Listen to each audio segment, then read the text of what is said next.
주위에 보니까 아주 오래된 빈병들이 굉장히 많이 이렇게 나뒹기고 있었어요. 더럽혀지고 깨어지고 막 오물이 묻어가지고 있어가지고 비료부대 몇 개 갖다가 거기에 이제 빈병을 다 담아가지고 폐기물 갖다 버리는 곳에 이제 이렇게 버리려고 그것을 가지고 갔습니다. 근데 거기가 이제 버스 정류장이 있는 데인데 이렇게 보니까 깨끗해요. 깨끗하고 괜히 버리면 안 될 것 같아 마음이. 그래가지고 그래도 뭐 어떻게 합니까? 몇 푸대가 되는데 몇 푸대가 그래서 주변에 사람이 있나 없나 보고서 이렇게 그 5푸대가 6푸대가를 이렇게 쌓아놓고 얼른 왔어요. 쌓아놓는데 마음이 어땠을까요? 마음이 그냥 막 불안한 거예요. 그냥 마음이 불편한 거예요. 마음이 편치가 않고, 그죠? 막상 버리려고 하니까 괜히 잘못하는 것 같아가지고 마음이 찔리고 막 쿵쾅쿵쾅 막 그런 경험을 한 적이 있습니다. 굉장히 마음이 불안했죠. 만약에 거기에 폐기물이 잔뜩 있었다면은 뭐 별 이렇게 마음이 괜찮았을 텐데 없으니까 오히려 여기 버려도 되나 그런 생각에 이제 죄책감이 이제 들었다는 것이죠. 그래서 마음이 뚫렸던 것입니다. 그죠? 우리가 하나님을 믿는 우리도 우리가 죄에 대해서 민감하게 반응하고 또 우리가 그 죄에서 회개하고 돌이킬수록 하나님과의 관계가 더 깊어지게 되는 것이죠. 그래서 우리가 먼저 하나님을 온전히 섬기기 위해서는 어떻게 되냐면은 먼저 이 예수님의 보혈로 우리가 아까 읽은 말씀대로 그리스도의 피로 우리의 마음의 죄를 깨끗하게 씻김 받아야 하나님을 제대로 섬길 수가 있다는 얘기예요. 그러니까 우리 마음의 죄를 씻음 받아야 하나님과의 관계가 어떻게 되는 거예요? 회복되는 거예요. 회복되는 거. 그죠? 하나님과 우리와의 관계가 왜 우리가 하나님을 깊이 만나지 못할까요? 죄의 담이라고 하는 것이 하나님과 우리 사이에 이 관계를 가로막고 있기 때문에 하나님 앞에 나갈 수가 없는 것입니다. 그죠? 그래서 이사야서에 보면 그런 말씀이 있잖아요. 하나님이 우리에게 듣지 않으시면 우리가 죄 때문에 우리의 죄가 하나님과 우리 사이에 관계를 막고 있기 때문에 그렇다 이렇게 말씀합니다. 그래서 오늘 11절 13절 말씀도 마찬가지죠. 오늘 아까 우리가 읽은 그리스도께서는 장래 좋은 일에 대제사장으로 오사 손으로 짓지 아니한 것 곧 이 창조에 속하지 아니한 더 크고 온전한 장막으로 말미암아 염소와 송아지의 피로 하지 아니하고 오직 자기의 피로 영원한 속죄를 이루사 단번에 성소에 들어가셨느니라. 염소와 황소의 피와 및 암송아지의 죄를 부정한 자에게 뿌려 그 육체를 정결하게 하거든 이렇게 말씀을 하고 있어요. 그죠? 여기 말씀에 보면은 이 창조에 속하지 아니한 더 크고 온전한 장막 이거는 하늘나라를 얘기하는 것이죠. 하늘나라. 그죠? 우리를 하늘나라로 이끌기 위해서 예수님이 우리의 죄와 허물을 씻겨주셨다는 얘기예요. 뭘로써? 예수님이 피를 흘리심으로. 그죠? 그래서 예수님이 오시기 전 구약 시대에는 죄를 용서받기 위해서 어떻게 했습니까? 구약 시대? 예? 예, 그렇죠. 염소와 송아지, 양 이런 짐승을 잡아서 그 피를 뿌렸죠. 또 암송아지의 재를 뿌려가지고 정결함을 받았다 이렇게 얘기합니다. 암송아지의 재라고 하는 것은 뭐냐면은 붉은 암송아지를 잡아가지고 그것을 불에 태워요. 암송아지를 잡아서 불에 태우면은 뭐가 남습니까? 재가 남죠. 그죠? 재가 남는데 이것을 뿌림으로 이제 시체를 만져서 죽은 자를 만지면 부정해져요. 구약에 이렇게 정결법에 보면은 어떨 때 사람이 부정해지고 이런 그 규례들이 나와 있잖아요. 시체를 만져서 부정해진 자를 정결하게 할 수 있었다 이렇게 얘기합니다. 그러나 구약 시대에 이러한 동물의 피를 뿌리고 재를 뿌려서 정결함을 받는 것은 완전한 제사가 아니고 불완전한 제사였어요.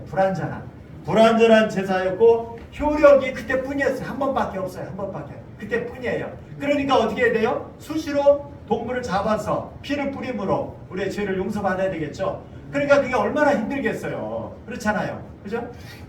그래서 구약의 이제 제사 제도가 그래서 생겨진 거예요. 제사라고 하는 것은 우리의 죄와 허물을 용서받기 위해서 짐승의 피를 잡아서 제단에 뿌리고 또 우리 마음에 뿌림으로 말미암아 정결함을 받는 것이죠. 그죠? 근데 이것은 불완전한 제사였고 일회성이었다는 얘기예요. 일회성. 단지 예수님의 피, 예수님의 십자가의 보혈을 미리 보여주는 그림자에 불과했다는 거예요. 그림자, 모형이었지 실체가 아니었다는 얘기예요. 그래서 예수님이 오셔가지고 피를 흘리심으로 우리의 죄를 단번에 그리고 영원히 씻어주셨다 이렇게 말씀을 하고 있습니다. 그러니까 예수님 믿는 우리는 우리의 죄가 예수님을 믿음으로 말미암아 어떻게 되는 거예요?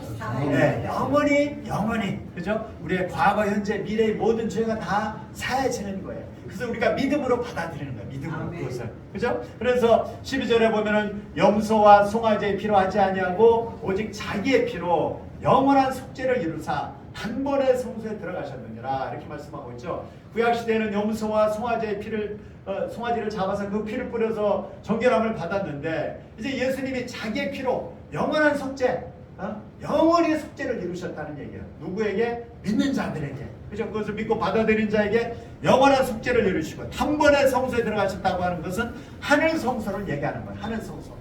하늘 지성소에 들어가셔서 그 지성소에서 또 예수님이 자기의 피로 우리의 모든 죄를 사하시고 우리를 의롭다 하시고 우리를 하나님의 백성으로 삼아 주셨습니다. 그래서 예수님이 이제 우리의 그 모든 구원을 완성하시고 하나님 보좌 우편에 앉아 계셔요. 우편에. 하나님 보좌 우편은 권능의 자리를 얘기하는 거예요. 하나님 보좌 우편에 앉으셔서 예수님이 뭘 하고 계실까요 지금? 네, 우리를 위해서 기도하신다 이렇게 말씀하잖아요. 아멘. 저와 여러분을 위해서 기도하신다 이렇게 말씀을 하고 있습니다. 그죠? 그래서 이 13절에 보면 염소와 황소의 피와 및 암송아지의 죄를 부정한 자에게 뿌려 그 육체를 정결하게 하여 거룩하게 하거든 염소와 송아지의 피로 하지 아니하고 오직 이게 아니고 14절 하물며 영원하신 성령으로 말미암아 흠없는 자기를 하나님께 드린 그리스도의 피가 어찌 너희 양심을 죽은 행실에서 깨끗하게 하고 살아계신 하나님을 섬기게 하지 못하겠느냐. 예수님은 흠이 없는 분이죠. 아무런 흠이 없어요. 우리와 똑같은 인간의 몸을 입었지만 예수님은 남자의 씨로 태어난 분이 아니고 뭘로 태어나셨죠? 성령으로. 하나님의 영에 의해서 태어났기 때문에 예수님은 죄가 없는 분이셔요. 그래서 흠이 없어요. 예수님의 피는 흠이 없어요. 그래서 그 피가 우리의 마음을 깨끗하게 하신다는 얘기예요. 우리 더럽혀진 양심을 깨끗하게 한다는 얘기예요. 그죠? 우리가 이 땅에 살면서 날 때부터 우리는 죄인으로 태어나가지고 죄악 가운데 살아가잖아요. 알고도 죄를 짓고 모르고도 죄를 짓고 죄악 가운데 살다가 어디로 가는 거예요? 영원한 죄가 있는 곳으로 떨어지는 거예요. 예수님을 만나지 못하면은. 그래서 우리 죄의 문제가 반드시 해결돼야만이 우리가 하나님 나라에 갈 수가 있는 것이죠. 그런데 그 죄 문제를 해결할 수 있는 방법은 내가 뭐 비누로 마음을 씻어가지고 되는 것이 아니고, 그죠? 내가 뭐 열심히 착하게 살아서 되는 것이 아니고, 어떻게 해야 우리의 죄를 씻을 수 있다고요? 예, 그리스도의 피가 어찌 너희 양심을 죽은 행실에서 깨끗하게 하고 살아계신 하나님을 섬기게 하지 못하겠느냐 이렇게 말씀을 하고 있습니다. 동물의 피는 불완전하지만 예수님의 피는 흠이 없고 완전하기 때문에 우리의 더럽혀진 양심을 깨끗하게 씻겨주시고 살아계신 하나님을 온전히 섬길 수 있도록 해주신다 이렇게 말씀을 하고 있습니다. 그죠? 그래서 우리가 하나님을 잘 섬기기 위해서 먼저 어떻게 해야 된다고요? 우리의 마음의 죄를 그리스도의 피로 씻김 받아야 된다. 이것을 말씀을 하고 있는 것입니다. 그죠? 세상을 창조하신 주님은 우리를 이 창조에 속하지 아니하는 더 크고 온전한 장막, 더 크고 온전한 장막이 뭐라고 그랬어요? 하늘나라라고 했죠. 하늘나라. 하늘나라로 인도하시고자 자기의 피로 흠없는 예수님의 피로 우리의 죄를 영원히 씻어주셨다. 영원한 속죄를 이루셨다. 이렇게 말씀을 하고 있습니다. 그러니까 예수님을 믿는 자에게는 더 이상 죄가 있는 거예요? 없는 거예요? 없죠. 누가 씻어주셨으니까? 예수님이 씻어주셨죠. 그런데도 우리는 우리의 삶 속에 때로 죄를 지어야 안 지어요? 죄를 짓죠. 우리가 마찬가지잖아요. 우리가 아침에 세수하고 머리 감고 깨끗하게 해도 하루 종일 밖에 나가서 살다 보면은 세상에 먼지나 때 같은 것이 묻어야 안 묻어요? 묻습니다. 그렇죠. 그렇잖아요. 그렇죠. 저녁에 또 와서 발 씻고 그렇잖아요. 마찬가지예요. 우리 영적인 것도 마찬가지예요. 우리가 예수님의 보혈로 우리의 근본적인 죄는 다 사함 받았지만 또 세상에 나가서 살다 보면은 여러 가지 죄악의 때들이 우리 영혼을 더럽히는 거예요. 그래서 와서 씻어야 되는데 그 씻는 것이 뭐예요? 그게 바로 회개하는 거잖아. 회개. 그죠? 아멘. 이미 목욕한 자는 발밖에 씻을 필요가 없느니라 이렇게 말씀하죠. 예수님의 보혈로 우리의 죄가 사함 받았지만 우리는 때때로 회개함으로 말미암아 우리 죄를 또 다시 고백하고 용서를 받게 되는 것입니다. 아멘. 예수님이 그렇게 해주셨다는 얘기예요. 예수님이. 그죠? 아무리 열심히 살아도 우리의 삶에 만족과 기쁨이 없다가 예수님의 피로 죄사함을 받고 세상 중심으로 살던 가치관, 세상 중심의 가치관에서 벗어나서 이제 하나님 나라 중심으로 하나님 나라의 가치관으로 바뀌게 되면 어느 날부턴가 우리의 인생이 기뻐지기 시작하는 거예요. 우리 인간의 근본적인 마음의 어떤 갈증이나 불안이나 이런 것들은 뭐냐면 다 죄로부터 오는 거예요. 죄로부터. 그런데 어느 날 예수님을 믿고 그 죄가 사함받으면은 그때부터 어느 날부턴가 우리 마음에 뭐가 찾아온다고요? 기쁨이 찾아오는 거예요. 평안이 찾아오는 거예요. 기쁨, 안정감이 평안. 찾아오는 거예요. 안정감이. 그렇죠? 그래서 예수님을 만나는 것이 인생의 가장 큰 축복이라고 하는 사실을 믿으시기 바랍니다. 아멘. 없는 예수님께서 나를 위해 피 흘려 주신 그 은혜와 사랑을 깨달으면은 우리의 인생이 온전히 바뀌게 되는 거예요. 그래서 예수님을 만나면 만날수록 우리는 완전히 새로운 피조물이 되는 거예요. 새로운 피조물. 그래서 뭐라고 얘기합니까? 누구든지 그리스도 안에 있으면 고린도후서 5장 17절에 뭐라고 얘기하죠? 누구든지 그리스도 안에 있으면 새로운 피조물이라 이렇게 말씀하고 있습니다. 새로운 피조물. 그죠? 새롭게 변화된 존재란 얘기예요. 그래서 은혜를 깨달으면 우리의 인생이 완전히 바뀌게 되는 것입니다. 그리스도의 피로 거듭나서 죽은 행실을 회개하는 성도들이 교회에 모여서 서로 섬기는 것, 그것이 바로 하나님을 섬기는 것이란 얘기예요. 하나님 눈에 안 보이니까 교회라고 하는 것은 믿는 사람들의 공동체가 교회예요. 믿는 사람들의 모임이에요. 이 건물이 교회가 아니고 여러분 한 사람 한 사람이 교회가 되는 거예요. 이제 하나님을 섬기는 우리들이 교회된 다른 사람을 섬기는 것, 이것이 바로 하나님을 섬기는 것이다 이렇게 말씀을 하고 있습니다. 우리는 모두가 그리스도 안에서 지체의 지체, 그죠? 몸은 여러 지체들로 돼 있잖아요. 몸이 무슨 뭐 손으로만 돼 있고 발로만 돼 있고 코로만 돼 있고 그런 게 아니잖아요. 몸에는 뭐가 있어요? 눈도 있고 코도 있고 입도 있고 손도 있고 발도 있고, 이걸 뭐라고 그래요? 지체라고 그러지. 지체가 모여서 몸을 이루는 거야. 지체가 모여서 몸을. 그죠? 마찬가지로 우리들 한 사람 한 사람이 모여서 교회 공동체가 되는 거예요. 지체는 만약에 내 손가락을 다쳐서 벼가지고 다치면은 몸이 손가락만 아픈가요? 온몸이 아픈가요? 온몸이 아프잖아요. 마찬가지예요. 우리 성도들 서로가 교회라고 하는 그 공동체를 이루는데 어떤 성도가 시험 들어서 힘들어한다든지 그러면은 같이 아파하는 거예요.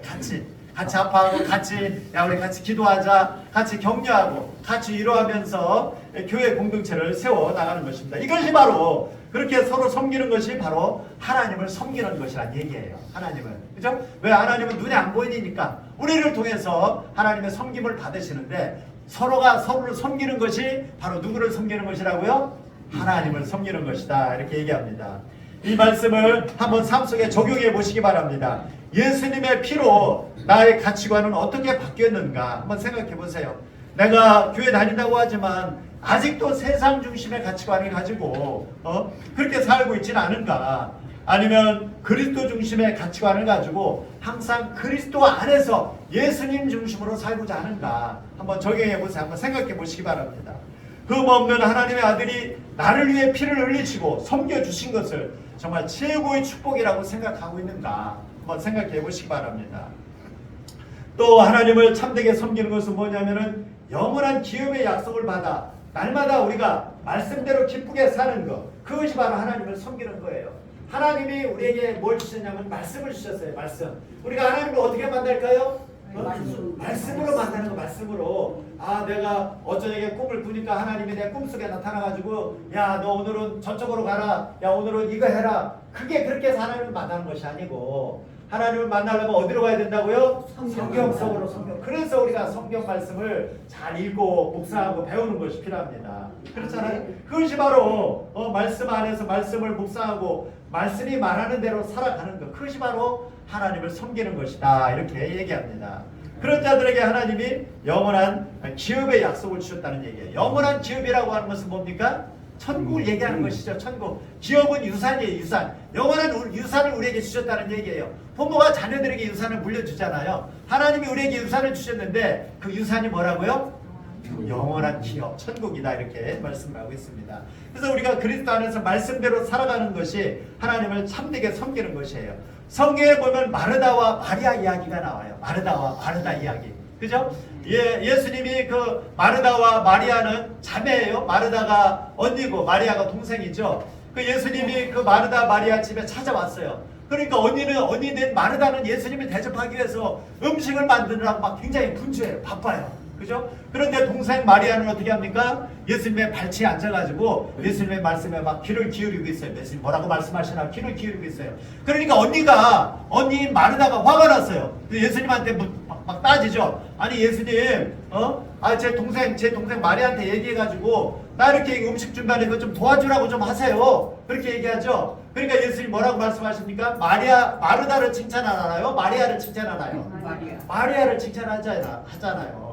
왜냐하면은 야 마리아야 마르다야 내가 여러 가지 음식 준비로 바쁘고 분주하지만 마르다는 하나님 말씀 듣고 그 말씀 앞에 귀를 기울이는 그 정도를 더 택했다. 그러니까 우리가 예수님을 위해서 열심히 음식 준비하고 봉사하고 그런 것보다 더 중요한 것은 뭐가 더 중요하다는 얘기예요? 그렇지. 하나님 앞에 말씀을 묵상하고 하나님과 가까이 하는 거, 예수님과 가까이, 그것이 중요하다는 얘기예요. 저도 과거에 그전에는 열심히 교회 봉사하고 섬기는 거, 그게 하나님을 잘 섬기는 건 줄로 생각했어요. 그래서 열심히 교사하고 열심히 성가대하고 또 여름에 휴가 간 적 한 번도. 여름에는 애들 그 학생들 뭡니까? 수련회 거기 그거 여름 성경학교 수련회 거기 따라가느라고 시간 다 하지 한 번도 휴가 간 적이 없어요. 난 그게 하나님을 잘 섬기는 건 줄 알았어요.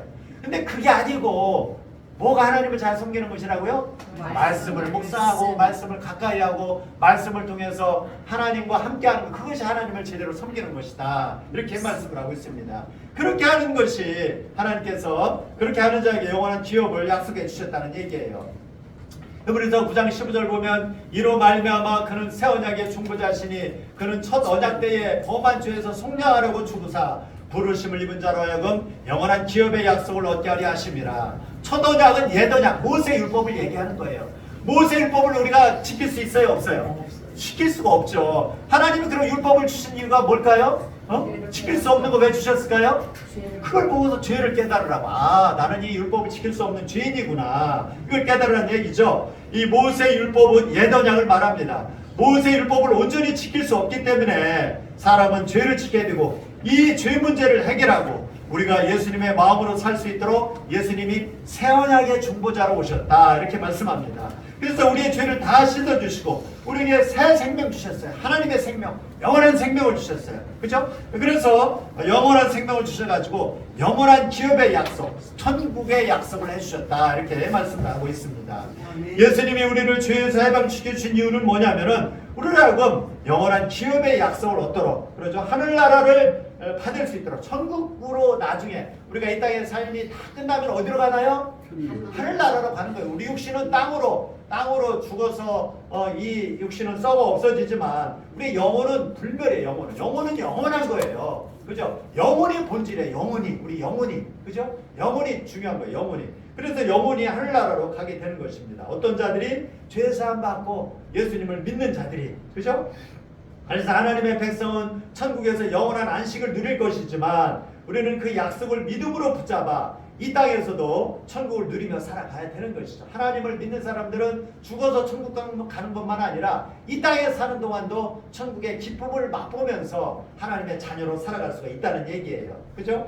예수 안에서 나의 옛사람, 나의 옛 자아가 죽어짐으로 말미암아 이 땅에서도 미리 천국을 맛보게 되는 것입니다. 그죠? 그래서 세상과 나는 간 곳 없고 구속한 주만 보여서 하루하루 말씀대로 기쁘게 살아가는 것이 바로 하나님을 참되게 섬기는 것이다. 이렇게 말씀을 하고 있습니다. 그죠? 이걸 또 이 말씀도 한번 적용해 보시기 바랍니다. 예수님으로 인해서 나의 옛사람이 죽어짐으로 말미암아 날마다 우리는 하루하루 예수님과 동행하면서 기쁘게 살고 있는가?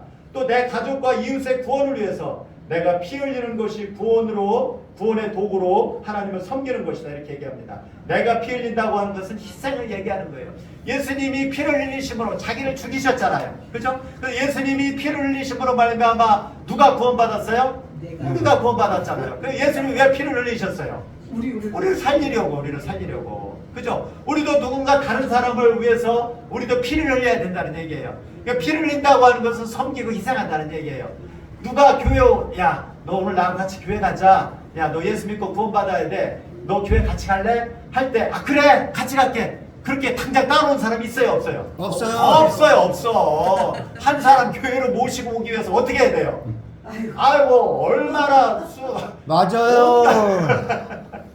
온갖 섬김과 온갖 수고와 온갖 이렇게 희생을 해야 그분이 마음이 열려서 그래, 나도 한번 교회 가볼까? 또 교회 와서도 금방 또 교회 다니나? 그렇지 않아요. 교회 와서 또 다니려면 또 몇 년 걸려요. 저도 마찬가지. 저도 예전에 저도 몰랐을 때 그렇게 했어요. 저를 전도한 그 청년이 있었는데 얼마나 귀찮게 하는지 그냥 뭐 맨날 뭐 그냥 막 줄줄줄 쫓아다니면서 그냥 아 형 그렇게 하면 안 돼. 형 같이 교회 가자. 야 인마 너나 잘 믿어. 너나 잘 다녀. 너나 잘 다녀.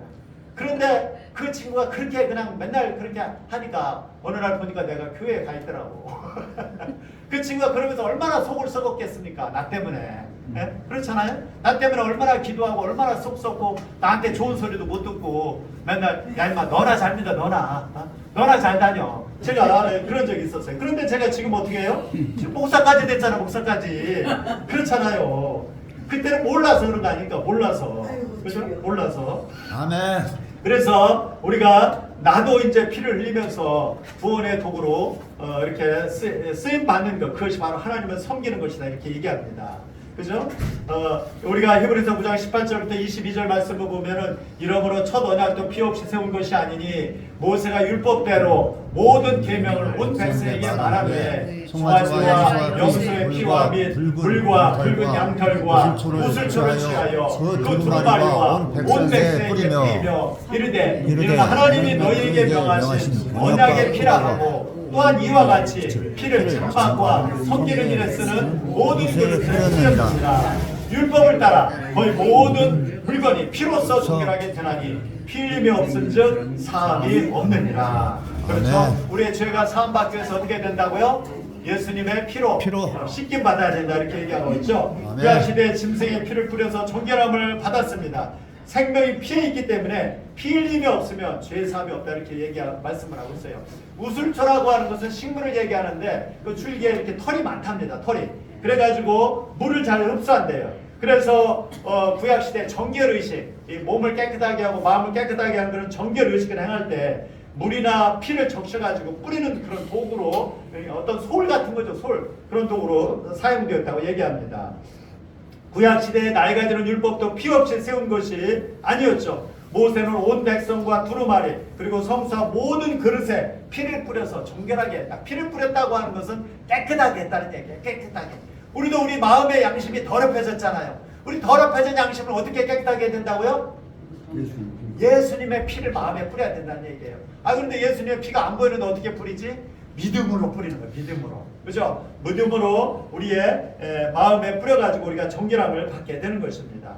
하나님을 섬기는데 가장 필요한 것이 바로 내가 핏부림을 받아야 하는 죄인임을 아는 것이라는 얘기예요. 내가 죄인임을 깨달을 때 예수가 필요한 거예요. 예수가. 우리가 교회를 오래 다녀도 내가 죄인이야? 내가 무슨 죄를 졌지? 이렇게 생각하는 경우들이 많죠. 죄가 깨달아지지 않아서 고민하는 그런 경우도 많아요. 그죠? 내가 죄가 깨달으면 죄인임을 알면은 예수님부터 잘 믿겠는데 죄가 잘 깨달아지지 않아. 내가 무슨 죄를 졌지? 이런 생각을 할 때가 많이 있죠. 그래서 우리는 말씀을 통해서 내가 영적 문둥병자구나. 내가 죄인이구나. 나의 실상을 보고 날마다 우슬초 회개로 핏부림을 받는 것, 이것이 바로 주 앞에 정결하게 되는 것입니다.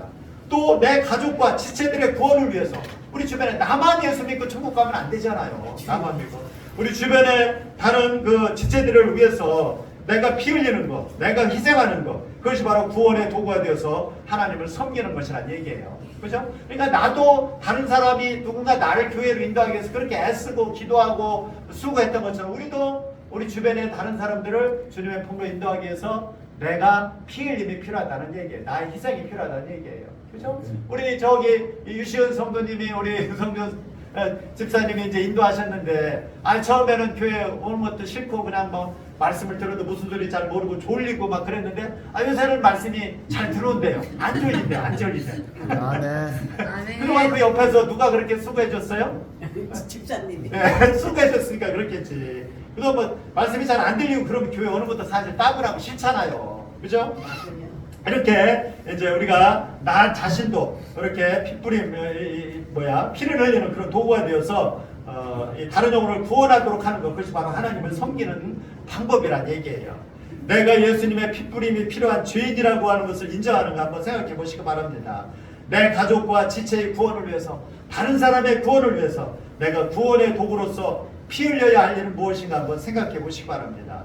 어떤 분의 간증입니다. 이분은 친정 식구들 중에서 유일하게 자기만 믿는 그런 사람이었대요. 그러니까 집안 식구들이 아무도 안 믿었죠. 그러나 가족에게 믿는 자로서 본을 보이지 못하고 여전히 변하지 않는 세상 가치관으로 자기 형제들, 자기 식구들을 대하다 보니까 복음을 전하기가 어려웠대요. 그러다가 올해 초에 멀리 지방에 사시는 친정 어머니가 뇌 검사를 받으려고 서울에 올라오시면서 얼마간 자기 집에 머물게 되었다고 합니다. 어머니는 이분이 복음을 전할 때마다 야, 나는 다른 종교 믿고 있으니까 괜찮다, 너희 부부나 잘 믿어라, 이렇게 얘기하시면서 이제 교회 오는 것을 거절하셨답니다. 근데 이분은 더 늦기 전에 부모님이 예수님을 믿고 구원받기를 기도하고 있었는데 하나님이 이번 일로 부모님을 옆에서 섬길 기회를 주셔서 감사하다고 이렇게 고백을 합니다. 그래서 친정 어머니는 척추 협착증으로 누군가에게 부축을 받거나 또 지팡이를 의지해야 걸을 수 있다고 해요. 그리고 또 요실금이 심하셔가지고 항상 기저귀를 여러 개 겹겹이 그렇게 차고 생활을 하다 보니까 삶의 질이 떨어지고 또 우울할 때가 그렇게 많으시다고 합니다. 그래서 그 어머니한테 이 말씀 묵상하는 그런 큐티집도 보내드리고 또 걸음걸이가 불편해서 예배당에 제대로 갈 수가 없으니까 집에서 하나님 말씀을, 설교 말씀을 들을 수 있도록 이렇게 이제 방송도 틀어주고 그랬답니다. 지금 당장은 부모님이 복음을 받아들이지 않으셨지만 이렇게 말씀을 들을 수 있을 때 조금이라도 더 말씀을 듣게 해드리려고 자기가 이렇게 노력하고 있다 고백을 하고 있습니다. 먼저 부르심을 입은 자로서 부모님이 병원에 오실 일이 있을 때마다 복음을 전할 기회로 여기면서 손과 발이 가는 수고로 섬기겠다, 이렇게 결심을 하는 것을 볼 수가 있어요. 손과 발이 간다고 하는 것은 무슨 뜻이에요? 나의 희생이 필요하다는 얘기죠. 우리가 손과 발이 입으로만 아니라 손과 발로 섬길 때 그 사람의 마음이 열린다는 얘기예요. 그리고 또 친정 부모님에게 매주 한두 번 이상 안부 전화를 하고 복음을 전하겠다, 이렇게 적용하는 것을 이렇게 읽은 적이 있습니다. 우리가 예수님의 피로 거듭났습니다. 거듭났다고 하는 것은 하나님의 생명으로 태어났다는 뜻이에요. 그리스도의 피로 거듭난 성도들이 믿음의 공동체, 교회에 모여서 하나님을 서로 섬기고 서로 돌아보고 하는 것, 이것이 바로 하나님을 섬기는 것이다, 이렇게 말씀합니다. 또 우리는 날마다 하루하루를 말씀대로 기쁘게 살아가면서 그렇게 말씀 안에서 살아가는 것이 바로 하나님을 섬기는 것이다, 이렇게 말씀을 하고 있어요.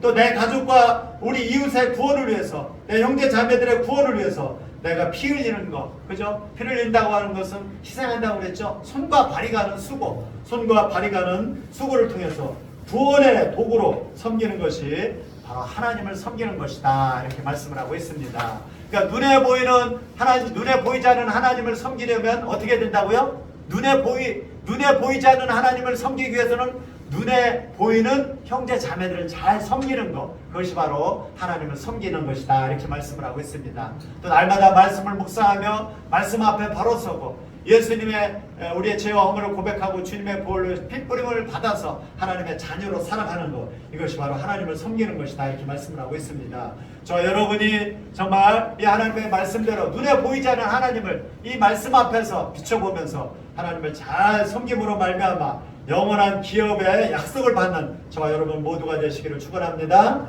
같이 기도하겠습니다. 하나님 고맙습니다. 섬기기 위해서 우리가 어떻게 해야 되는지, 죄를 깨끗하게 씻음받고 또 날마다 말씀의 거울 앞에서 참으로 나의 죄와 허물을 보며 회개하고 돌이킴으로 말미암아 주님 안에서 참으로 늘 말씀 중심의 삶을 살아가는 것, 또 참으로 우리 형제들의, 우리 주변의 영혼들의 구원을 위해서 피를 흘리는 것, 손과 발이 따르는 수고를 감당하는 것, 그것이 바로 하나님을 참되게 섬기는 것이라고 하는 것을 깨닫습니다. 아버지, 참으로 우리가 눈에 보이는 형제를 사랑하지 못하는 자가 눈에 보이지 않는 하나님을 어떻게 섬기느냐 말씀을 하고 있는데, 참으로 우리가 눈에 보이는 형제 자매들을 잘 섬김으로 말미암아 하나님을 잘 섬기는 저희 모두가 될 수 있도록 축복하여 주옵소서. 감사하고 예수님의 이름으로 기도합니다.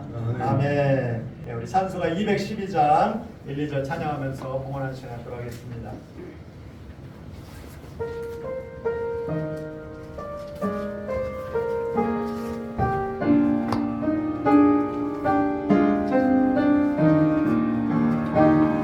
금소리 주를 섬길 때 괴로운 일이 많으나 우주여 내게 인주사 잘 감당하게 하소서. 애들은 우리를 잘 인도하게 하소서. 하나님 앞에 나와 신령과 진정으로 예배하는 가운데 우리의 삶의 모든 근원이 하나님으로부터 말미암은 것이라고 하는 믿음의 고백으로 주님 앞에 구별하여 예물 올려드립니다. 하나님, 이 예물이 쓰여지는 곳마다 아직 하나님을 알지 못하는 영혼들이 구원받고 하나님의 백성이 되게 하시고 하나님 나라가 확장되어지고 교회가 세워지는 놀라운 역사가 나타나도록 하나님 축복하여 주옵소서. 예물을 드린 손길들 한 분 한 분이 있습니다.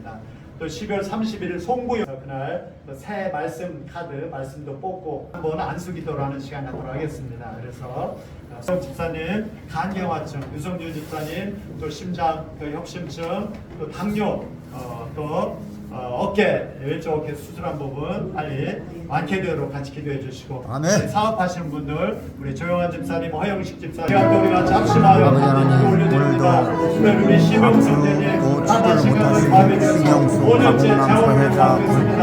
하나님 불쌍히 여겨주시고 현안 낙혈 대형 주민 최경 이경수 김태호 유성준 비롯하여 하나님께서 축복하여서 낫게 하여 주시옵소서. 이 고통에서 벗어날 수 있도록 하나님 도와주시옵소서. 아버지, 우리는 예수의 피로써 모든 죄를 씻김 받기를 원합나이다. 아버지, 너무 아프고 고통스럽고 정신적인 고통을 하나님 씻어주시옵소서. 예수의 피로써 저를 맑게 해주시옵소서. 불편이 많습니다. 하나님 지금도 감독해 없어서 김태형 집사님도 간기워증을 건강을 회복하게 도와주옵소서. 유성준 집사님도 은혜 부으셔서 하나님 아버지 늘 감독해 하여 주시고 또 협심증, 당뇨병, 왼쪽 어깨 수술한 부분 깨끗하게 나음을 입을 수 있도록 하나님 도와주시기 바랍니다. 위하여 나 복음 전하리 만 백성 모두 나와서 말씀 들으라. 또 어렵고 여러 가지 우리를 낙식해 하는 많은 일들이 있지만 늘 예수 그리스도를 믿는 믿음으로 승리하게 하시고 한 주 동안 늘 그리스도 안에서 주님과 동행하는 복된 나날 될 수 있도록 은혜를 덧입혀 주시옵소서. 하나님의 극진하신 사랑과 성령의 감동 감화하심과 교통하심이 늘 그리스도 안에서 하나님을 잘 섬기며 살아가기를 원하는 믿음의 가족들 위해 이제부터 영원까지 함께 하옵시기를 간절히 축원하옵나이다. 아멘.